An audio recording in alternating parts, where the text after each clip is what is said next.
And today we are wanting to talk about our collaboration on building a curriculum to help struggling and incarcerated readers using NOAA text. But first, I wanted to give you a short overview of New Century's intelligent tutoring system for those of you who may not be familiar with us. And I also wanted to let you know that this presentation should run about 45 minutes, and we'll take your questions via chat at the end of the presentation. So Ian, can you go to the second slide? Yep, all set. All right, New Century has been working in corrections for over 20 years. We actually started working with juvenile justice sites and expanded into adult prisons. Today, we work with customers in 7 states. Next slide, please. As many of you know, adult basic education in corrections is like a one-room schoolhouse where students can enter functioning anywhere between kindergarten and 10th grade.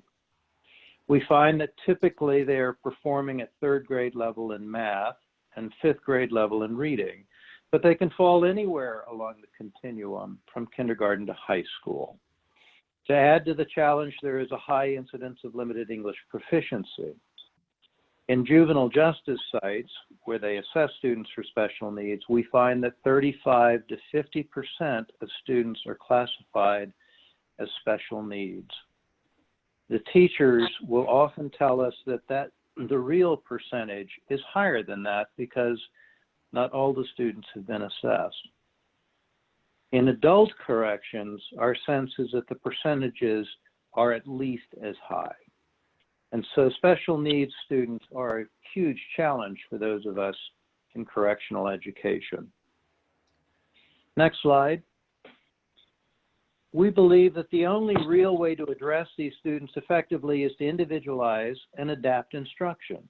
And New Century's intelligent tutoring system is specifically designed for these students. We use adaptive diagnostics to determine their individual needs.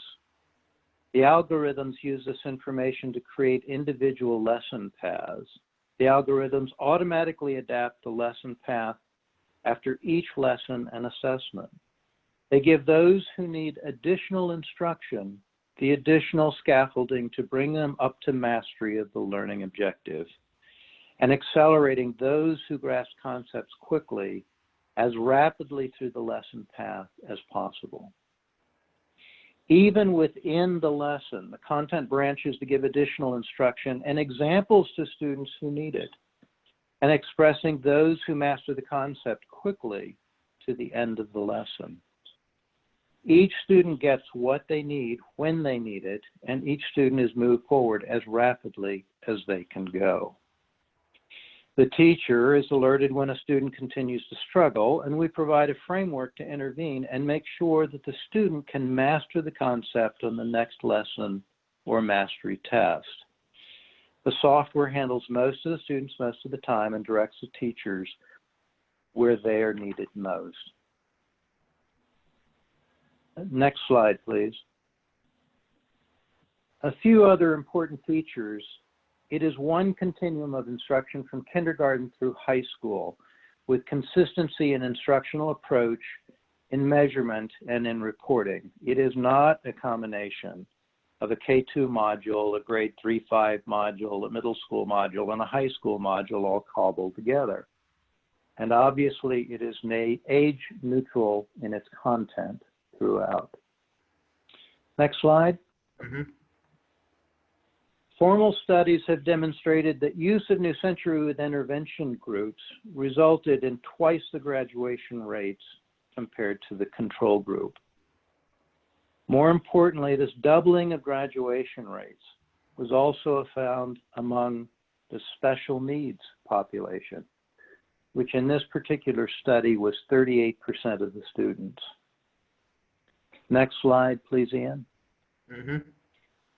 In working with Sarah, Dr. Mariage, and Ian, we are building a curriculum to help improve outcomes for our special needs students who are struggling readers.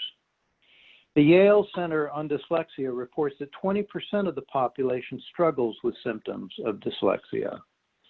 And I'm sure that you as teachers know that the problem is concentrated much more highly inside correctional facilities. Know a Text is a means to helping struggling readers, including those with dyslexia. I would like to introduce Sarah Blodgett to tell you more about the challenges that these students face and Know a Text as a solution. Thank you. Hi, everyone. Thanks for being here today. Ian, next slide. Yep, all set. I introduced Know a Text to the world in 2016. However, my journey started in 2002. I'm not an educator. I'm actually a mom who has a lot of experience in researching and writing. Back in 2002, my son struggled to read quite severely. He was at in elementary school at the time, in a public school, and it was primarily whole language, which was memorizing tons and tons of high frequency words, very little phonics. At home, I was tutoring him in phonics, and I thought that would help, and it did a little bit, but not to the degree it should have. Then I ended up having him work with an Gillingham tutor, which, Orton Gillingham is the premier curriculum for those that struggle, especially those with dyslexia. And still he made some progress, but not like he should have.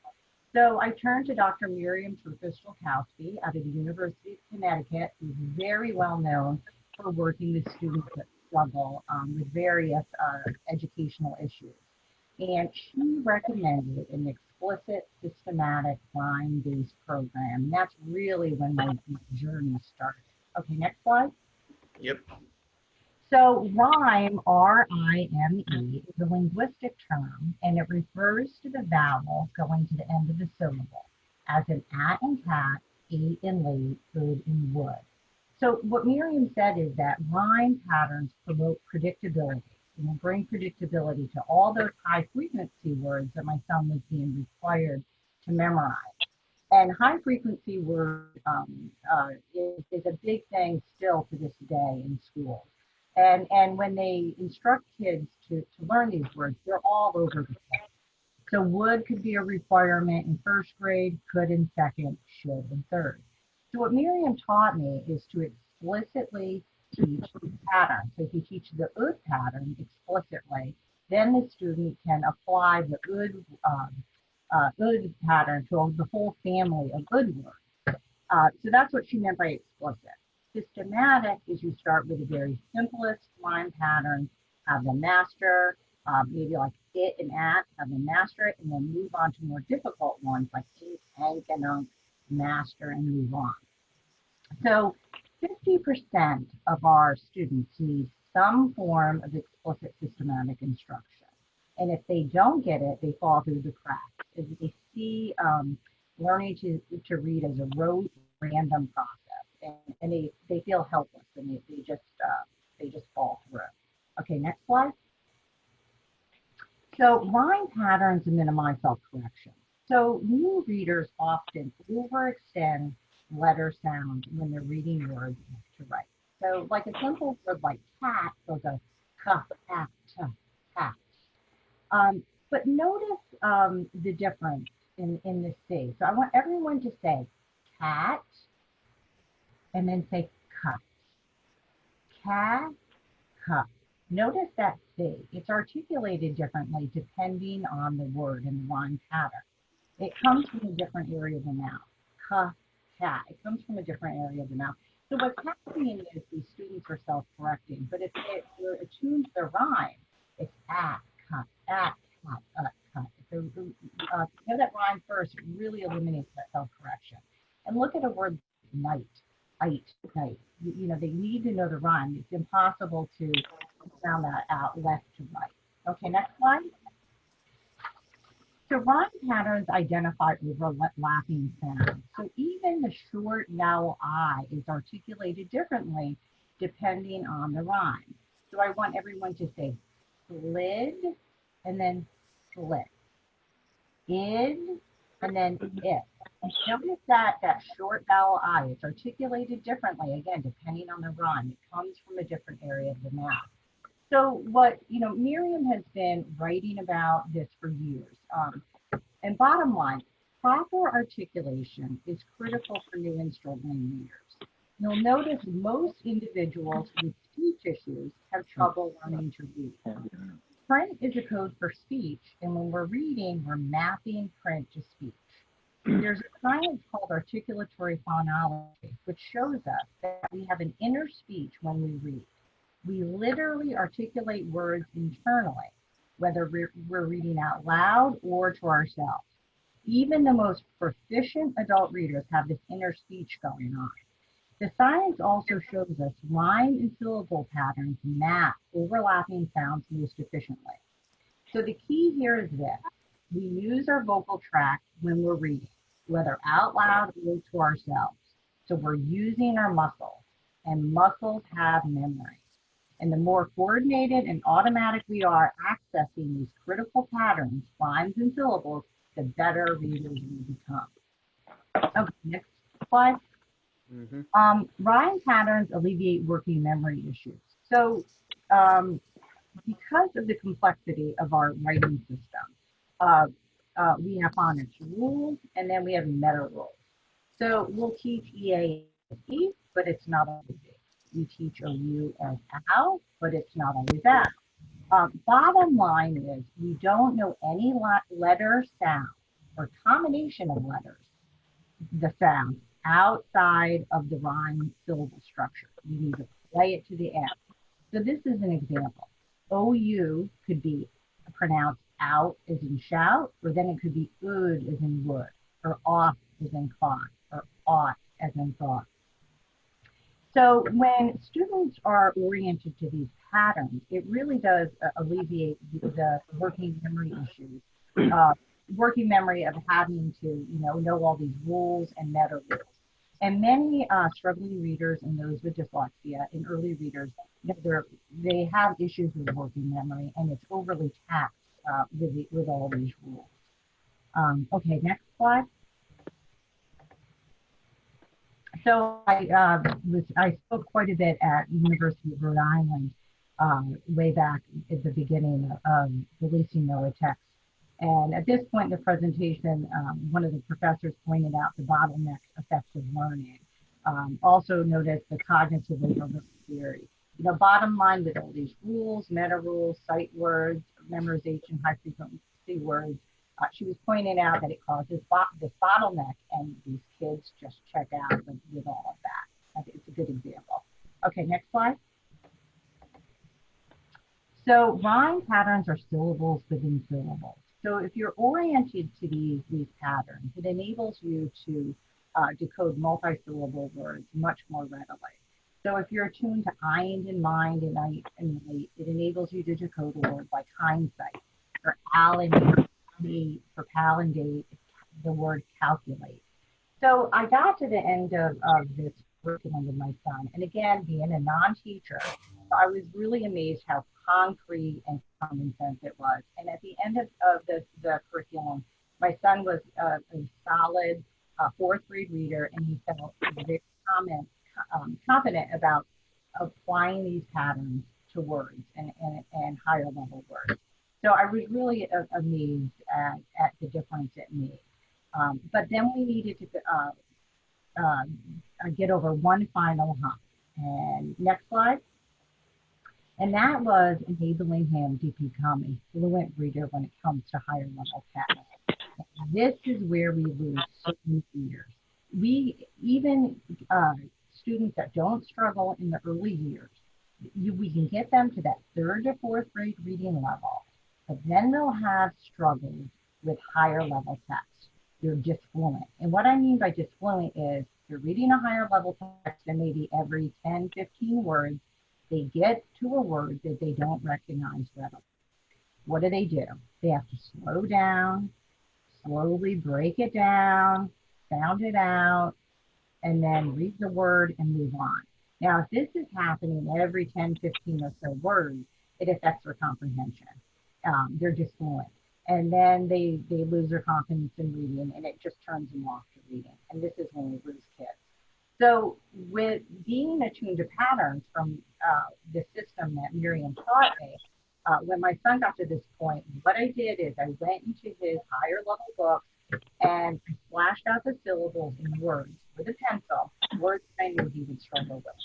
And it was amazing. I gave him training wheels, and he really took off with his reading once I did this. So even fluency.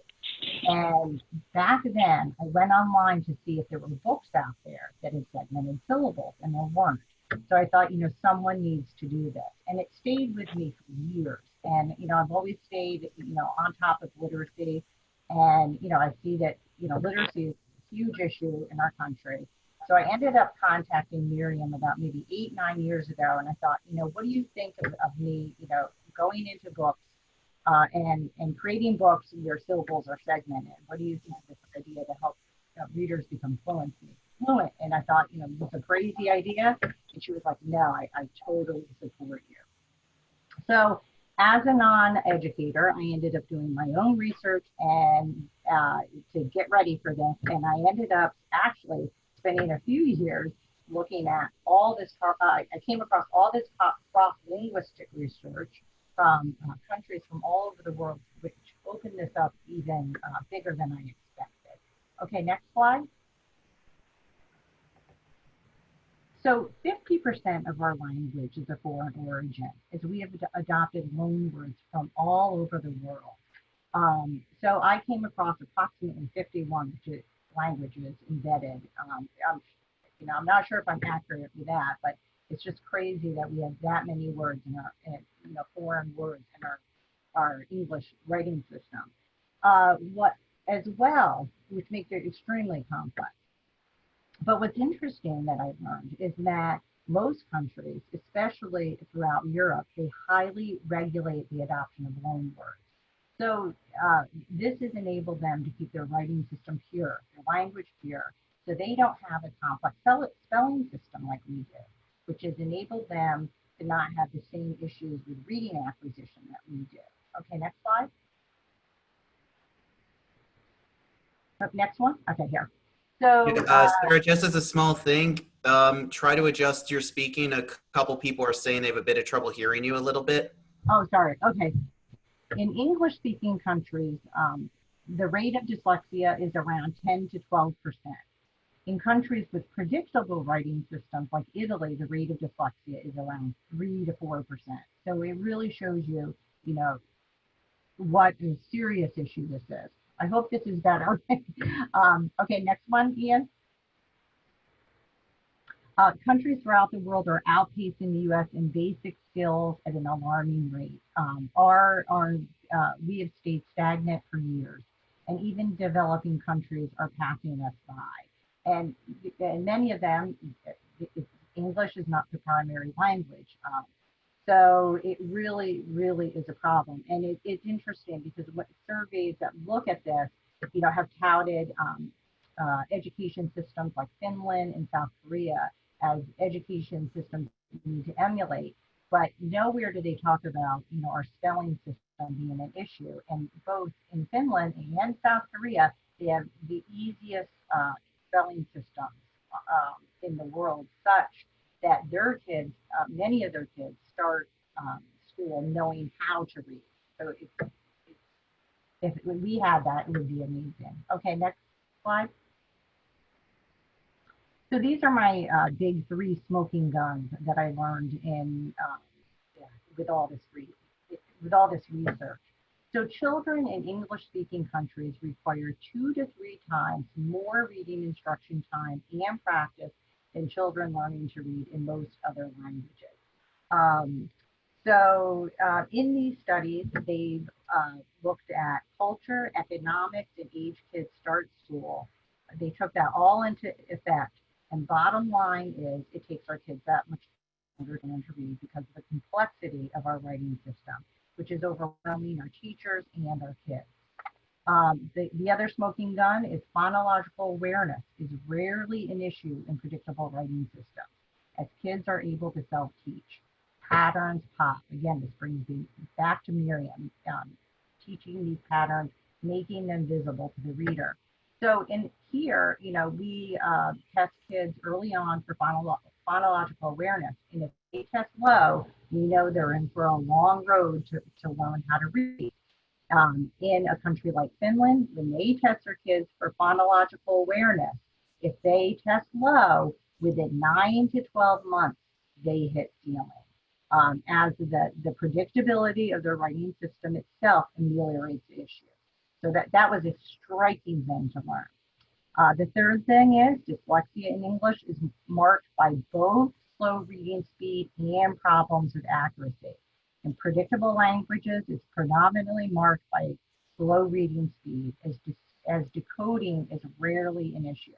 So if you're interested, if you go on to noatext.com, I have a research paper that I wrote about, all of this, and you could look at the studies if you're interested that I cite in that article. Okay, next slide. So studies strongly correlate developmental dyslexia with reduced sensitivity to patterns in print regularity. Thus, making patterns visible to the reader is critical. Okay, next one. Reading is not hardwired in our brains, as from an evolutionary perspective, it is fairly new. However, the system is man-made and can be made simpler. NoaText highlights the language's most critical features while keeping words intact, enhancing both decoding and speed. So this all started out as, segmenting syllables, but then it became bigger, NoaText, as they did all this research. So essentially what I'm doing is really I'm simulating a simpler writing system. Okay, next slide. So in predictable writing systems, what I found is they have clear vowel identifiers, and many of them use the acute accent mark to note long vowels. So I added that to NoaText. But it's interesting, we give everything the schwa. We don't say decide, we say decide. We don't say reward, we say reward. But from a print perspective, an orthographic perspective, these are long vowels, and they really do help carry the reader, the dyslexic reader and those that are learning to read. And it's been very helpful with speech and language, speech and language therapy as well, I've heard. And it's interesting, in developing NoaText and living in dictionaries, I realized that I don't pronounce all my words appropriately. So I looked at regional dialects to see, how does this play into reading acquisition? And sure enough, there are some regional dialects that really can hold back a child or a student with reading acquisition as well, up to a whole year. Okay, next slide. Notably, English has a complex syllable structure. Thus, you'll notice NoaText makes syllable break obvious. As well, predictable writing systems have clear vowel identifiers. Therefore, NoaText accentuates the long vowels, similar to an acute accent mark used in many transparent systems. Okay, next one. So these are my chapter books that are both popular with middle schoolers all the way up to adults. We've had inmates read through these, and they really do enjoy them. Okay, next one. And this is a sample page from my early readers. Rhymes are big and bold to help kids learn to read words in a clear, fun way, like night, write, and fight. So my intention wasn't to highlight rhymes when I started this, but in developing NoaText, I had kindergarten teachers, complain about, if they are even required to have kids memorize more high-frequency words than ever. And they mentioned the term drill and kill, which is just horrible. So I put these out there to help attune kids to rhymes and hopefully help with all those high frequency words that are being required to memorize in schools today. Okay, next one. And these are my early readers. They're geared toward young kids, but we've actually had these used in prisons with adults as well. Okay, next one. Okay, you can just skip this. So NoaText really does cover all disciplines. From the whole language perspective, the whole point was if you give students tons of great literature, reading will come naturally, but we've learned that isn't true. But you can apply Noah text to any piece of writing, and it doesn't alter it in any way. From the National Reading Panel, we know phonics. The evidence shows that onset rhyme instruction, vowel identification, syllable segmentation are all critical things that enhance phonological awareness and fluency. And this is actually embedded in Noah text. And we're putting structured literacy embedded in Noah text in these books. I say my biggest fans of Noah text have been those highly trained literacy teachers, Wilson or Gillingham. They really see the significance of this. Noah text also honors cross-linguistic studies, the research showing we need to make predictable word patterns pop. And the science of linguistics, which I learned from Miriam, the critical need for phonemic awareness through the rhyme and syllable. Okay, next slide. So Noah text encourages independent reading. This is just a slide that shows the number of words children are exposed to yearly per time spent reading and how it affects them on a standardized test. This is 5th grade. So if they're reading less than 1 minute a day, they're ranking at the 10th percentile, 5 minutes 50th, 20 minutes 90th. Bottom line is the more you read, the better you'll be, the more vocabulary exposure. So this is, Noah text is really getting people to read more, and that's a very, very critical thing. Okay, next slide. You can skip this as well. So the feedback from teachers is we're finding resistant, struggling readers who would normally struggle to read one chapter of a book have read the whole Noah text chapter book series. We have students identified as dyslexic with grade 2 to 4 reading level, reading all the chapter books, which has an approximate 5th grade level. Many of them have been in guided reading settings. Adult dyslexic readers find Noah text to be life-changing when they see the text and they want more of it. And ESL adults, it's interesting that they really see the significance of it from, English is always being a language that they see being so difficult compared to their home language. Next slide. So Noah text has generated a lot of excitement, and I'm very happy to be collaborating with New Century and Michigan State. And I will now hand it off to Ian and Troy. And thank you, everyone. All right. So I apologize for that quick. My introduction was actually where I was going to start. I thought I was late to the meeting, so we'll quickly move through. And so no worries, Troy. Just if you want to give them an overview, I can work to set up our slides. Okay. Yeah. So I want to make sure that I'm sensitive to time. So we're gonna move through crisply, but Sarah's laid out obviously something that's really exciting for all of us, because all of a sudden we have kids who have struggled their whole life.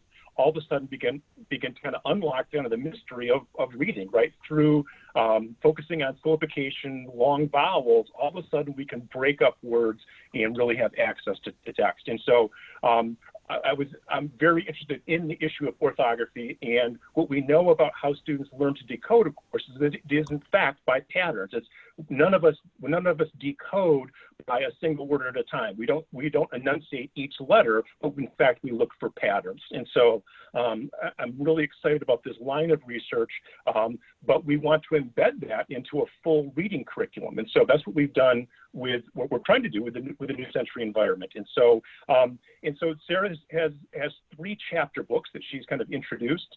All are written in Noah text. There's roughly 20 chapters in each of the 3 books, for a total of 60 chapters.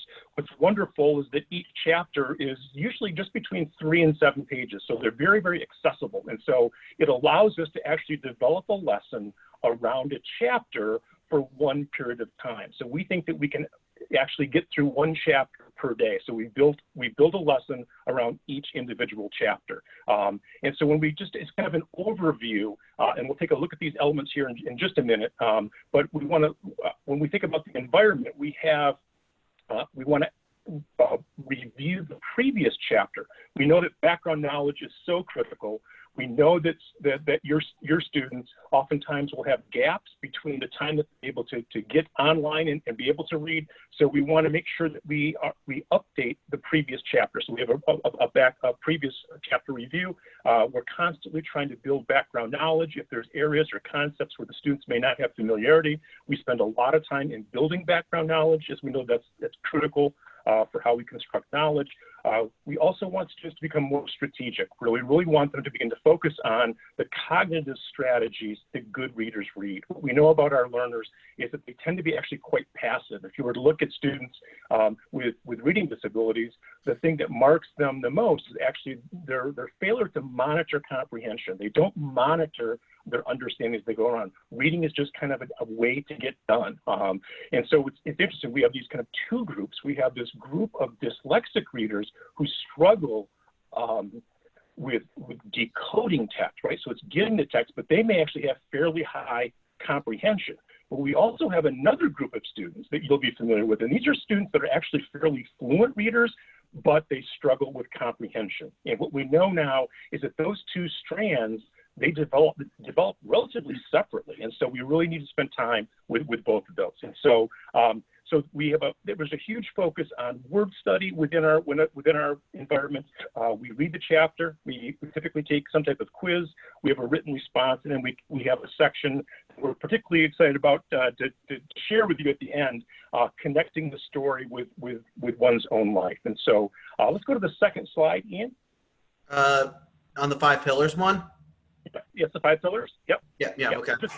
Just very briefly. The National Reading Panel, of course, has outlined these 5 areas as being crucial for effective reading instruction. Sarah has alluded to these, and we know that for many of our students with dyslexia, they're struggling in particular areas, right? In particular, phonological awareness and phonics and word study, right? It's that decoding piece.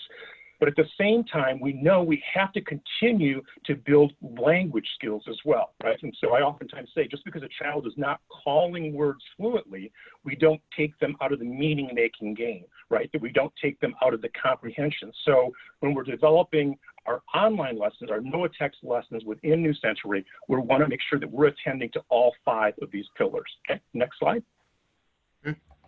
And this is something that people may be familiar with, but this is kind of Goff and Tumner's simple view of reading. And it's just simply saying that there are, in fact, these 2 kind of developmental strands. There's the word recognition strand and then the language comprehension strand, right? So obviously, if students can't decode words and they can't read, they can't comprehend, right? So that's obvious. And so the mechanism here is that word recognition plus language comprehension equals reading comprehension. And so we're constantly trying to build both of these strands, and we're trying to do that certainly within the NOAA text. Okay, next slide. All right. So we want to talk just very quickly about some of our design principles. And there will be nothing here that is not familiar to you. As I mentioned in my pseudo false introduction, that I'm a special education teacher, and I work in the area of emotional behavior disorders. And so I had my eyes set on working with adjudicated youth in prison settings. And as Ian will attest, I've talked to him for several years now about running adult book clubs in one of our local prisons. And so this is something that's passionate to me. I'm a teacher educator, and my passion is preparing teachers to work with students with disabilities. But one of the challenges that we run into is that's a tough it's a tough road to hoe. And then when we put this in a computer-assisted environment, we take out the teacher component, we even have some more challenges. So some of our design principles, we want to make sure that we're activating and building background knowledge. We know that's crucial for comprehension. We also want to have information in multiple modalities. And so there is an auditory component to all of the NOAA text lessons. So things can be read, or obviously spoken, and Sarah is our spokesperson, so it's wonderful. So students can click on at any point and hear something being read to them. We want to focus on, obviously, engagement. And so we're thinking with each slide, can we have students actively involved with a slide, that they're doing something? We don't want what we call dead letters, right? So a slide is up and then there's nothing for the student to do. So we really wanted to try to increase engagement as much as possible. We wanted to focus on mastery learning in terms of kind of a repetition and practice, especially in the area of word families that Sarah has talked about. So there's kind of a repetition in our lesson structure so that we really could build skills over time. And then finally, what we know is that we want to have scaffolds for you as teachers, right? So that we wanted to provide some mechanisms for you to extend lessons with your learners. Okay, next slide. Yep. So this is just an example. So this is just an example. There's 3 panes here. This is an activating and building background knowledge. So these are some pre-reading strategies. There's 3 ways that we do this. So one is a kind of we call it getting ready to read. It's an anticipatory set. There's things to look for and kind of previewing the text, but also thinking about strategies that readers can use as they enter that text. So they're looking, right? We want our students to go into reading actually having something to get, that there's some purpose for reading. The second pane is our review. We talked about that briefly, that we really want to make sure that students have the background knowledge. So we review previous information. So students are kind of caught up to speed. So these are really kind of the main ideas of the previous chapter. So even if a child was gone from or a student was gone from the reading for some time, they could quickly catch up with the story. And then finally, I like this particular one because we also provide audio support to concepts that the students may not be familiar with. And so this third pane, the word actually is hippie. And so for some of you in the audience, you would need this background information possibly, and so I don't because I'm old, and so I actually grew up during this time. So, but this is a picture. So there's an image, and then actually when they enter this page, Sarah would come on. She would give a definition. She would describe that, so students have that background information. So then they're going into the text knowing that idea. Okay, next slide. Yep. Just as one thing, Troy, do you mind if I add at this one point before we talk about this? So at this point, you've gotten like several different strands. You've seen the adaptive instruction that New Century offers. You've seen the efforts to address the inherent complexities and you could almost argue contradictory rules that are often in place in the English language from Sarah. And now you have this theory about these different principles that attack different parts of what readers need. And particularly in special education. So a big question for us was, how do you intertwine this mix of good pedagogy, good understanding of language and literacy, and technology, educational technology? So that's, when you see these slides, that was central in our mind to make sure they complemented each other. All right, so this is the entry page, and so you'll notice that we have a picture of the cover of the first book, and so that's very intentional. We really want to make students feel and remind themselves that they're reading a chapter book. And Sarah had mentioned this motivational piece, that a number of students that have read her books, for the first time, they're actually able to finish a chapter. And so we know that actually one of the challenges that a lot of our learners face, and I think all of you can attest to this, is really their persistence in task, right? And their stamina for reading. So that's something we actually have to develop over time. But if you're a struggling reader, the last thing you want to do is just stay in something that's not easy for you to do. And so NOAA text, we think, will provide kind of an avenue to allow students to access, right, and decode the text, and allow them to stick with that task for a longer period of time. Okay, next slide. Two things to note here to go off of that, Troy, that I want to draw attention to, and I'm going to point out some of these features because you're seeing the lessons as we're aiming to make them look. Note the bottom right, the arrow on the bottom right. This is a way for us to kind of set up this sort of branching into additional help if needed, as is often the case if they're initially struggling. And in the top right, you see an exit icon. Going off of what Troy said in terms of trying to build up that stamina, incarcerated individuals often have these emotional issues or sort of retention spans. That top right button allows them to take a break and resume their lesson where they pause. And this gives them a chance in bite-sized doses to gradually challenge their reading abilities. Great addition. Thanks, Ian. So we'll go to the next slide, and this is just an example of another example of our building background knowledge. Right off the bat, in the first chapter of the Franklin Peterson book, the setting is on the East Coast, and they talk about a widow's watch. And so what we try to do, if there's ever a term like that, we try to provide an image that actually illustrates that term, but then also the definition and some background information. So a student, before they would begin to read, they would hit the arrow that Ian described, they would come to this slide, and they would hear Sarah actually read and provide this background knowledge for information. Okay. Yep. Next slide.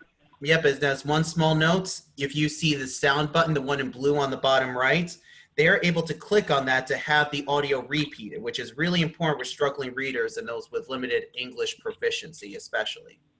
Yeah, absolutely.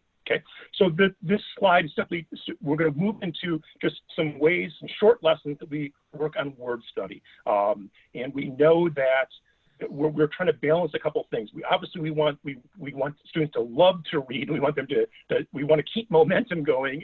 But at the same time, we know that for kids who are really struggling, kids with dyslexia, we know that we have to continue to work on both looking at syllabification, but also blending and segmenting, right? We know that it's the difficulty in seeing those patterns of sounds within words that oftentimes define some of our learners. And so we're going to focus, we'll show a couple of ways that we actually do some of that word study in NOAA text. Okay, we'll go to the next slide. Okay. All right. So the first activity in our word study strand is to provide students with a definition of a word. And so I want to step back. We oftentimes identify 3 vocabulary words for each chapter that we do kind of a deep dive in. So we would apply multiple activities to these 3 words. It really is word study. And so this is one of those activities. And so if you notice in the upper box, we provide a definition. We use that word in a sentence. We provide a visual image as well. All of that is voiced. That's all auditory. So they hear the definition, they hear the pronunciation, they hear the word in a sentence, and then they have the visual reference that refers to that word. In this case, the word is dilapidated. And also, we wanted to make sure that students were hearing sounds. Remember, so, and again, we talk about breaking and blending, breaking words apart into their syllables, and then blending them back together, breaking words apart and blending. And so you'll notice a little picture of an ear. And so if you click on that ear, again, that's the sound icon, and we would hear the word dilapidated pronounced first with each separate syllable enunciated and then blended together. Okay, next slide. Yep, and the syllables, if you see the purple for dilapidated, the individual syllables are highlighted as they're pronounced, which we think is a nice little bit of a touch to reinforce that. Okay. All right, so the second activity in our word study strand shift to building more connections around the meanings of words, right? And so the work of Marianne Wolf at Tufts University, one of the leading dyslexic researchers, I think, in the world, what she has come to learn is that the more that students know about a word, the better they can understand that word. So decoding obviously is the most central area, but also knowledge of that word. So we want to make sure that students have a schema and develop their depth of knowledge about key terms. So we really wanted to broaden their vocabulary. And so this is simply a synonym-antonym activity. And so we provide the students with a definition. We give an example of kind of a synonym, and then there's a series of words that half of them roughly are synonyms and half are antonyms. And so we ask the students, they simply drag and drop the synonyms into the text boxes. So again, getting that active engagement, but also they're able to hear those words if they need some reading support. Okay. Yep, 2 things to note here. Well, 3. 1, we have the audio for each choice here to kind of reinforce what was started on the previous page, not just with the main word. 2, we have it set up where NOAA text is being done across all the different words here. This is to make sure that it's easier, as Sarah pointed out, to note these rhyme patterns and to start to notice these similarities between different words. And when it requires that active involvement for them to drag the words to the boxes below. And when they get, whether they get positive or negative feedback, they get with a correct, whether they're correct or incorrect in their guesses, they get positive or negative feedback that's both written and oral in nature, which we thought was very important to give them multiple ways of offering that scaffolded guidance. Great. Yes, so the next slide is actually the same activity. We just showed this because if a student hovers over a word, a dictionary and thesaurus pops up. So this is simply, this is kind of a pop-up bar, so the student could put their cursor over a word, the thesaurus pops up, the dictionary, to look at the definition, it gives them, so again, that support is kind of on demand. Okay. Next slide. Yep. All right, so this slide is the simplest slide, and it's actually, in many ways, maybe our most powerful slide, one of our most powerful slides in terms of kind of word work. It's a simple activity. So the word is dilapidated, it's broken into its syllables, and we've simply mixed up the parts, and then we're asking students to kind of reconstruct the word. And so what this does is it really forces our students to really think about word parts within words and looking at syllables and looking at those word patterns. If a child grabs a cursor, they bring it down, it doesn't work, it will not allow that to actually appear in that box. So this is this focus on really beginning to think about blending these syllables within words is a critical activity. And so it's a really small activity, but we think that actually has a lot of bang for its buck. Okay. And a small subtle feature that's kind of important for this is the automatic return of incorrect items. Once the feedback has been noted on the bottom of the screen, they press OK to the original position once the feedback is given. This was something that was it might be seen as a small thing, but it really eases clutter and took a bit of effort to find a way to make it work. We also really wanted to make sure that the syllables didn't just match the way that the word actually is. Great. All right, so the next slide, our fourth activity, our fourth word study activity really focuses on those word patterns that we've talked about. So in this case, so we have the word dilapidated, and we're focusing out, we've pulled out the word pattern AP. And so, again, this is all enunciated. So we say the word dilapidated. We're looking at the app, and so the app sound is pronounced. And then we have a series of 9 words. Again, roughly, we have 5 of them that have the app sound. And every one of those words can be enunciated by touching on the ear icon. They can hear that word and to see if they hear that sound. And if that sound is the app sound, then they can drag that down and put it in the box. And again, there's error correction. But we also, again, want students to be actively involved, and they're actually interacting with the screen. Again, a really important lesson. We have 3 books. We have 60 chapters. We have 3 words per chapter. That's 180 vocabulary words over the 3 chapters that we're really doing this deep study in. So those 4 activities we've just shared, there's actually even a couple of more that we've not shared. Those are all activities to build word knowledge. And so again, so there's a really kind of a deep dive in word study, and the students will learn 180 patterns over the course of this of these 3 chapters.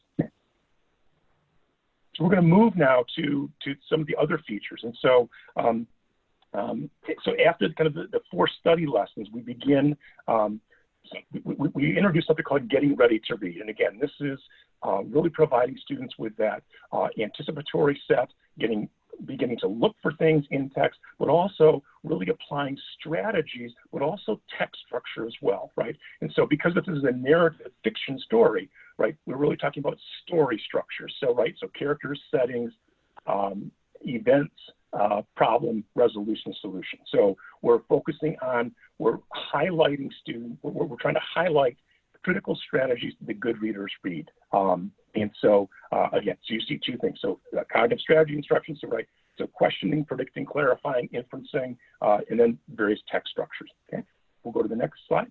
Yep. This is just an example of that. So, so here's, we have habits of good readers. This particular section talks about different parts of a story structure, but also that reading effective comprehenders are good detectives, right? They're really looking for keywords and they're looking for clues. So again, we're trying to help them begin to get more engaged and more in touch with the stat. Sometimes with our younger students, we use the word reading detectives, right? You can imagine the image of someone with a magnifying glass who, what good comprehenders do is they're constantly talking to the text, right? And so as faculty, that's something we really want to emphasize. And we can even, we call those verbal protocols. If we ever listen to students, we could simply have them kind of enunciate, what are they thinking about as they're reading? That's that inner dialogue that good comprehenders have. Next slide.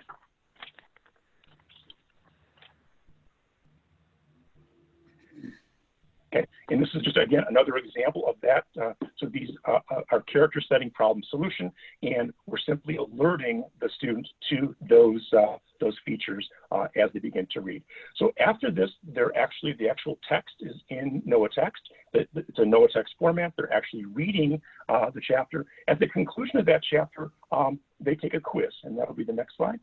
One thing to note just briefly at that point is that hopefully you've seen that the way the text is shown, we've been able to set this up in a way that can either emphasize the Noah text, like with the bold and underlining, or find relevant words that should be attended to, like dilapidated, such in ways like different colors and highlighting. And this can help readers get better at identifying those areas of emphasis, whether it's in terms of how words are constructed or the meaning of the words in terms of comprehension. So we really wanted to make sure that those two strands were both attended to. Great. Excellent point, Ian. Yeah. And so our quiz is fairly standard, right? So we want to assess knowledge, and we want you to have data, right? We want teachers to have data. So our questions are often around, so we'll have literal comprehension, inferential comprehension, vocabulary, text structure, author's purpose. So there's 5 or 6 question types that we typically provide students. It will be possible in the near future to actually develop profiles for students. So for example, you could look at a particular type of question and see the student's accuracy, for example, on the vocabulary questions or on a text structure question. So we'll develop profiles, and it will really begin to give us data on individual strengths and weaknesses for that individual student. Okay.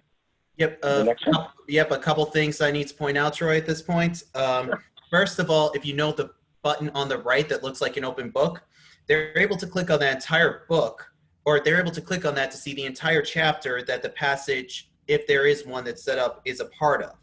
And this gives the student the ability to look at the entire context of the chapter when reading the passages, including the ability to scroll through, even if it slightly exceeds the size of the screen.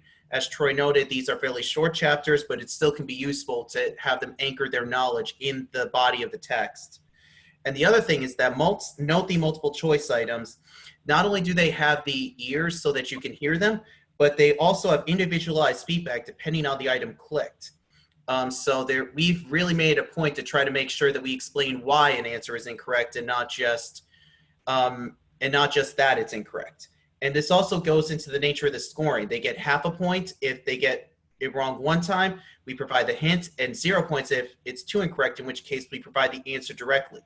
And even further, this is reflected in the review process at the end of a given lesson, which the learner and whoever is overseeing them can examine closely to see where there seem to be issues that are popping in. So this is really trying to anchor a scaffolded lesson, even if it's fully online. All right, so our last well, actually, not quite last. We have two more slides. And so the assessment slide on vocabulary. And so what we see here, this is a vocabulary question, but to provide support to the learner, you'll see the text box to the left of the questions that actually contains the paragraph that word occurs in. So the student could look to that paragraph, read that word in its original context within the passage, and to help them to answer that particular question. Then, okay, well, so the last slide for students, the last active slide, is an open-ended response. And we thought a lot about this, and we thought we've got to have a way to connect the story, begin to connect the story with students' lives. And so we provide a question for teachers that allow a student to actually write a response to a question that's provided for them. I think this can have multiple functions. I think that it oftentimes, because they're connecting to their lives, sometimes it's a chance for a student to kind of share. This particular STEM, for example, they talked a lot about traditions in the first chapter. And so this question asked them to look at 3 traditions that they had in their own lives, 3 traditions that they've had as they grew up. And so they're able to talk about that. I think this can be a wonderful chance to begin, for example, a book discussion or develop even a book club as students, or maybe a couple of students, share their responses to one another. As faculty, you will receive this written response, so you can always go in and read it. You could probably give feedback to that written response. So that was something, but we wanted this kind of post-reading activity to begin to connect themes in the story to the students' lives. Yeah. And then one additional area, and this is an area that I think we're all pretty excited about. It's the most delicate area for you as faculty, because this is a chance to really extend. Troy, before we do that, there's 2 things to point out on this slide. One is that similar to the book button before, their written responses, they're able to scroll through them, so there's more they're able to type than just this. And teachers are alerted to the writing of the new passage so that they can print and review at their leisure. But just as importantly, if you note the done button, once they click that, they'll be able to press the arrow, and it gives this element of finality or a conscious choice when they finished writing, and it prevents the accidental submission of writing that isn't finished. And anyone who's used email, that's pretty important to have, to make sure that there's this confidence and this certainty that they've said everything they want to say, especially if they're trying to open up about their personal experiences. All right, Troy, now we're on lesson extensions.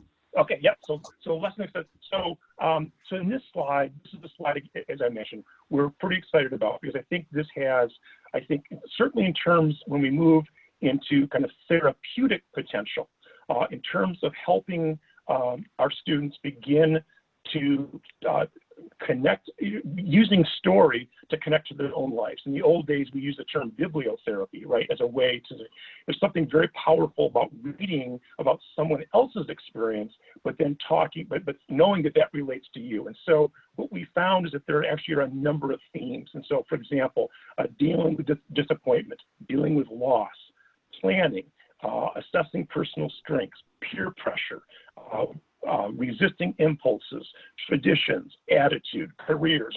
So that there's information, and this the beauty of fictional text is because we can look at the characters' lives and connect their lives to our own experience. And so these questions can be quite personal. And so I think that we want to be really careful. And so we provide multiple stems that you can use. You could have students write in response to maybe one of the stems, or this could be a book club or even a discussion group around multiple stems that might provide a discussion. And so again, so the connection here to social emotional learning, and really building executive skills as well.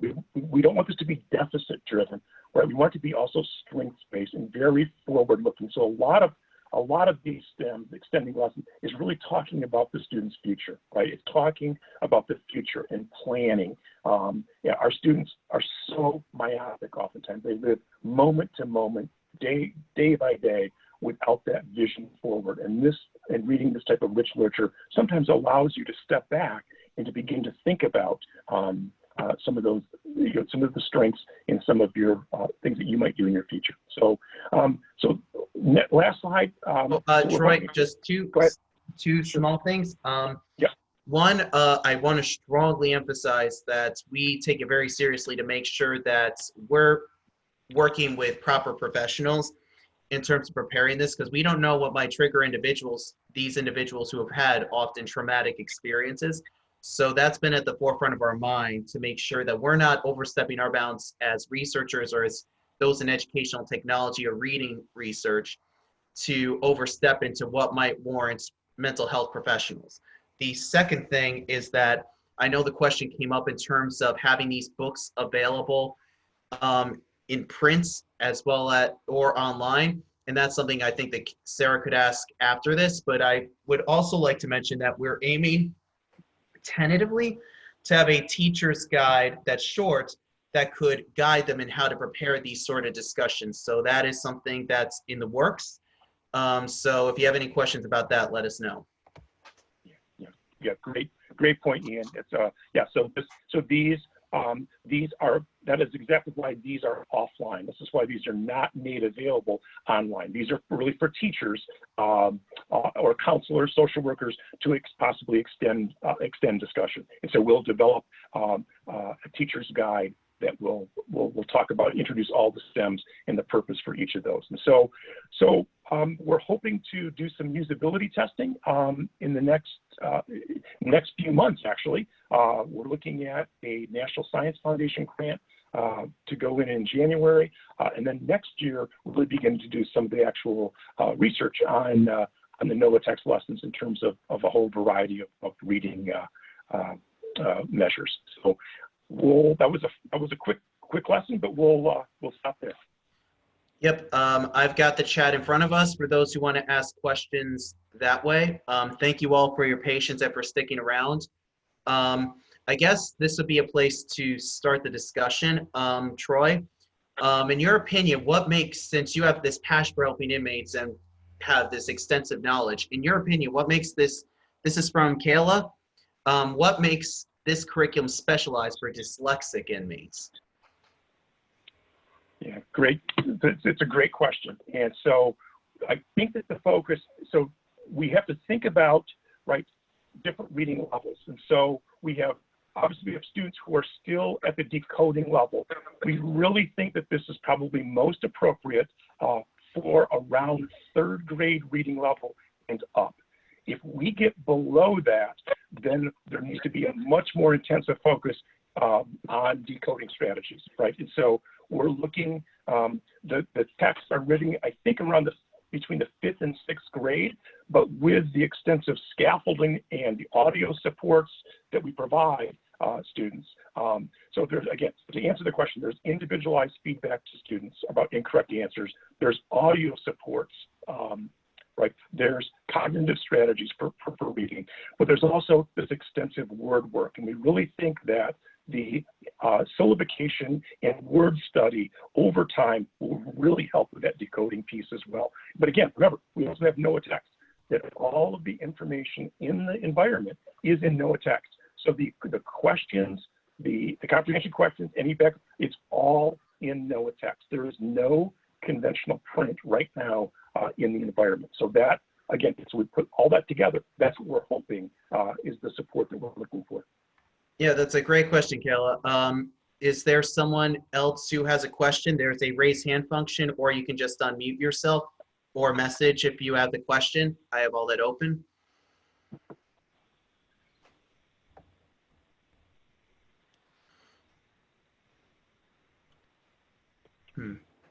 Okay. You know what? I guess there is something in terms of Jim, are you still on? Yes. What I was going to suggest is there is a final slide there, if you could show that. Oh. And it has our various contact information. And what I wanted to say is, first of all, we appreciate everyone joining us. But secondly, if anyone is interested in the slides, they can contact me. We'll be happy to arrange to get you a copy.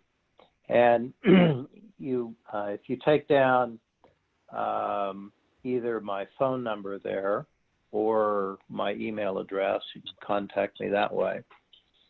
And our expectation is to have this pretty much finalized in the next few months, as Troy had mentioned, and then to add this as additional instruction specifically for struggling and dyslexic readers as part of the New Century package that we deliver to correctional education.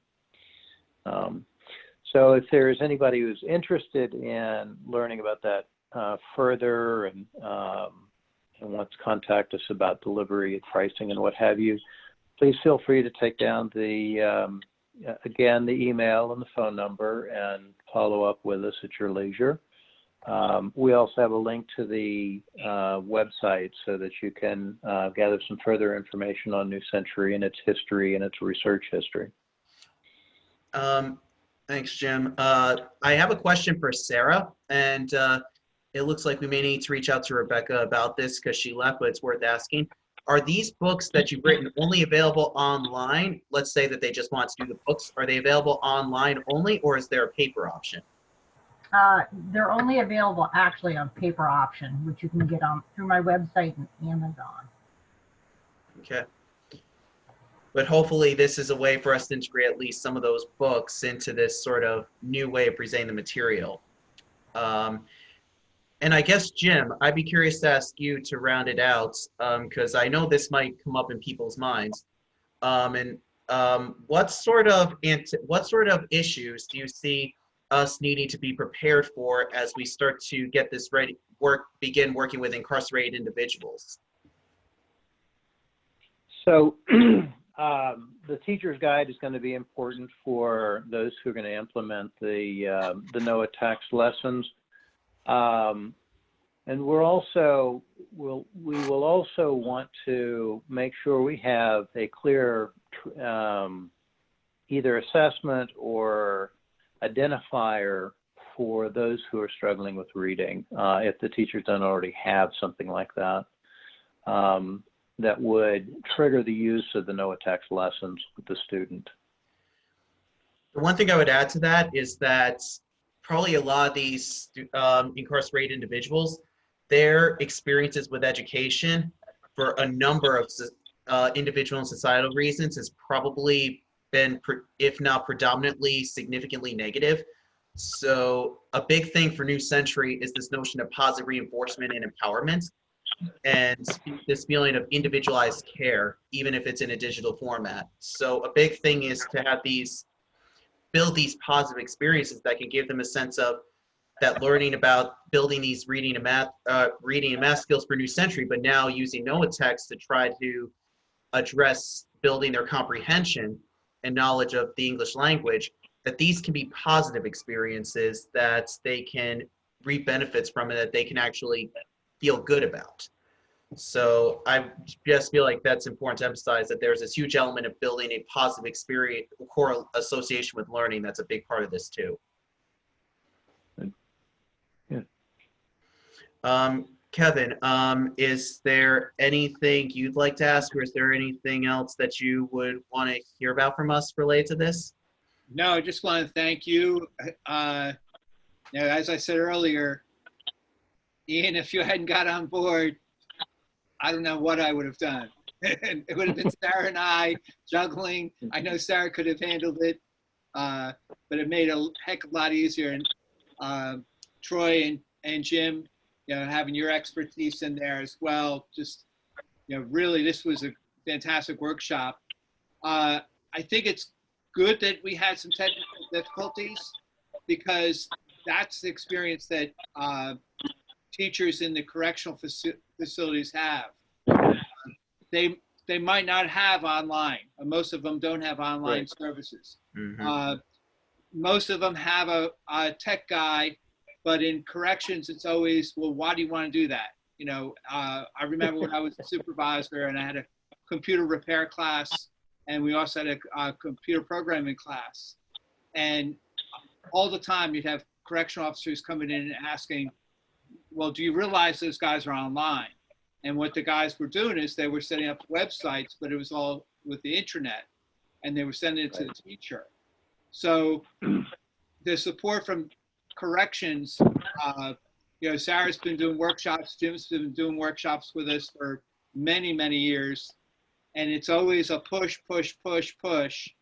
And so I know the teachers can relate to the frustration they might have, but with the study guide to start off with Sarah's books, then they can start to show the administrators what this is all about, what they're trying to do. And this program that you have put together, I mean, it's on so many different levels. I can see it can help so many different students and teachers in their the way they teach their students. So thank you so much. It's my pleasure. And Kevin, let me say, first of all, thank you for your considerable patience and accommodation with this, and also to everybody in the chat who's, this shows how important this is to you, and I have a huge amount of respect to all of you for having the patience to bear with us as we put this together, and then we're able to stick it out even though we went past the anticipated time. It absolutely shows that your hearts are in the right place. And and Jim, Troy, and Sarah, I don't know how you feel. I have someone from Marcia saying that she's said some very kind words about the presentation and how interesting it was.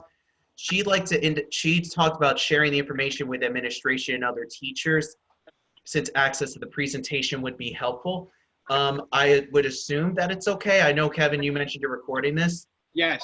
I would assume, at least on my end, I don't want to speak for everyone, the other three, but I feel like that it would be wonderful, as long as everyone's on board on how it's shared, to make sure that any educators who are interested in being a part of this and having this important discussion could have a way to receive access to this if they weren't able to be here.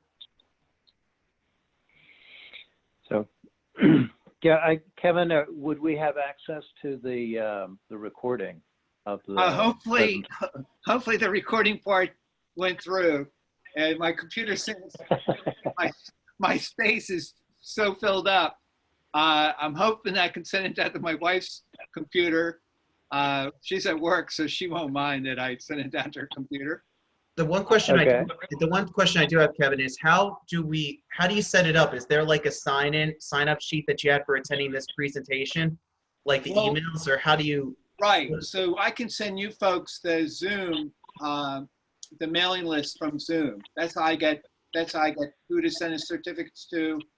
And what I do is I send them a recording, and then I'm still figuring out how to change a Zoom meeting to YouTube setup, and then I can, because I was unable to put my past webinars on our website. So what I did is one by one, I go through each workshop that we've had. We've had 10 others. And then I screen out anything I need to screen out, because sometimes things happen that shouldn't happen on live meetings. And then I put it on our website.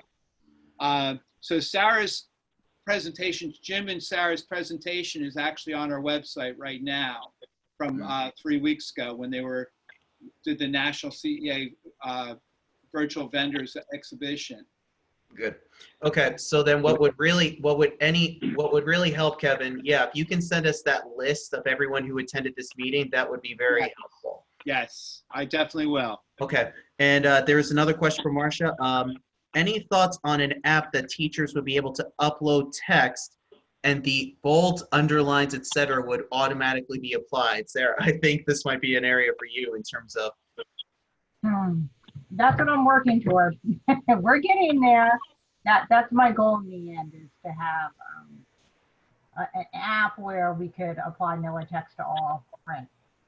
So when that happens, we'll let you know.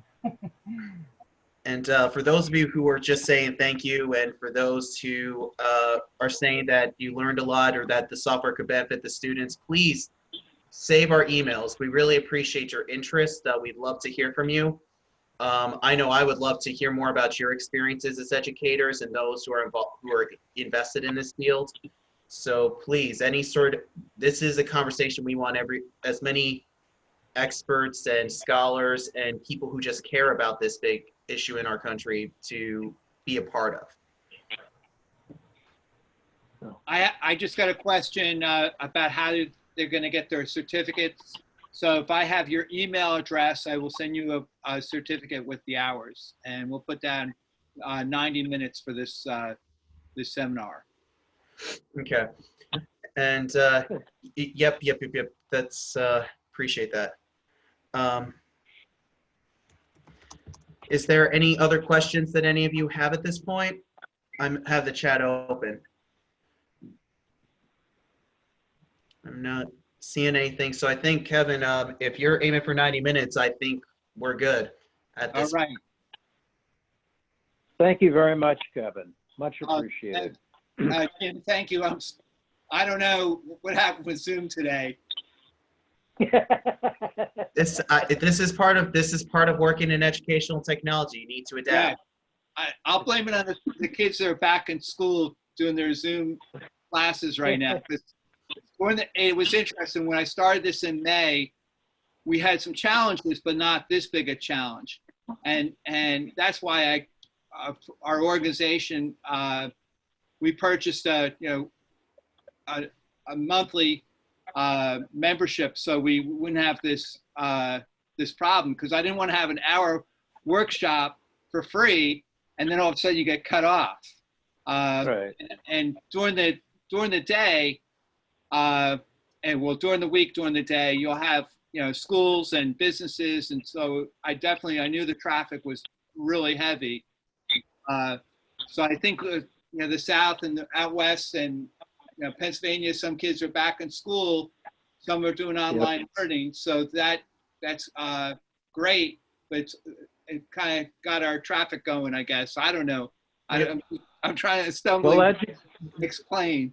No, you're all good. Just as a small note, it looks like that the way it's set up is that set to record, you can either stop the recording and then once it closes, it should work for either you or me. I'm not sure how this is going to work in terms of the video.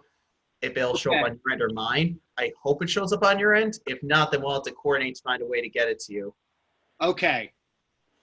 All right. Well, educators are nothing if not resilient. So thank you. Especially correctional. All right, then. Especially correctional ed. That's absolutely. Okay. Well, thank you so much. I think we'll sign off now. Yep. Okay. Thank you. Thanks a lot, Kevin. It was nice Yes. talking to you. Thanks, Kevin. Thanks, everyone. It was an experience, wasn't it? Yes, it certainly was. Never a dull moment, Kevin. All right. Thank you all. Everybody enjoy the day. Yep.